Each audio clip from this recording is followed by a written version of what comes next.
김학의 전 차관 불법 출국 금지 의혹을 수사하고 있는 검찰이 이성윤 지검장 등 수사 대상이 현직 검사인 사건들을 공수처로 넘겼습니다. 다만 공수처 조직 구성이 늦어지면서 다시 검찰로 넘어갈 가능성도 있어서 공수처 1호 수사가 될지는 아직 미지수입니다. 나혜인 기자입니다. 검찰 수사관들이 손수레에 수사 서류를 가득 싣고 과천 공수처 청사로 들어갑니다.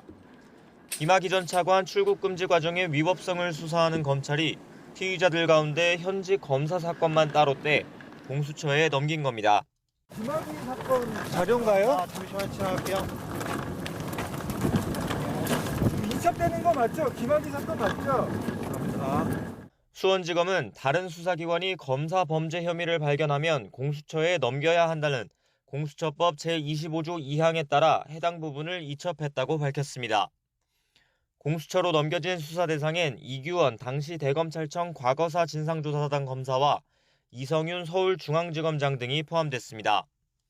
이규원 검사는 이미 무혐의 처분된 사건 번호로 김 전 차관의 긴급 출국 금지를 요청하고 법무부엔 가짜 내사 번호를 기재한 사후 승인 요청서를 낸 의혹을 받고 있습니다.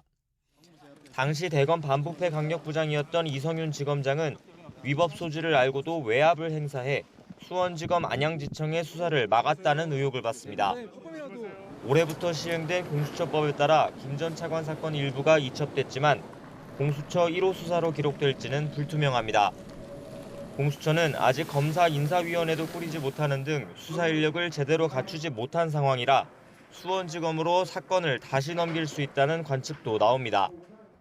김진욱 공수처장은 우선 사건 기록을 검토하고 결정하겠다며 공수처 직접 수사와 검찰 제2처 외에도 제3의 방안이 있을 수 있다고 여지를 남겼습니다. 특히 공수처장과 차장이 법조인인데다 파견 수사관도 있어 수사 능력이 전혀 없는 것도 아니고 1호 사건의 의미는 해석에 따라 달라질 수 있다며 직접 수사 가능성도 열어뒀습니다. 수사 외압 의혹을 전면 부인하며 공수처 이첩을 요구했던 이성윤 지검장은 또 한 번 입장문을 내고 공수처법 입법 취지상 공수처로 넘어간 검사 연루 사건을 검찰이 되돌려받을 수는 없다고 주장했습니다. 공수처로 넘어간 사건 외에 사전 구속영장이 청구된 차규근 법무부 출입국 외국인 정책본부장 등 나머지 피의자에 대한 수사는 계속 수원지검이 담당합니다. 차규근 본부장의 구속 여부에 따라 검찰 수사가 법무부 전직 고위 간부 등 윗선으로 확대될 가능성과 함께 공수처의 사건 처리 방향에도 영향을 미칠 수 있다는 해석이 나옵니다. YTN 나혜인입니다.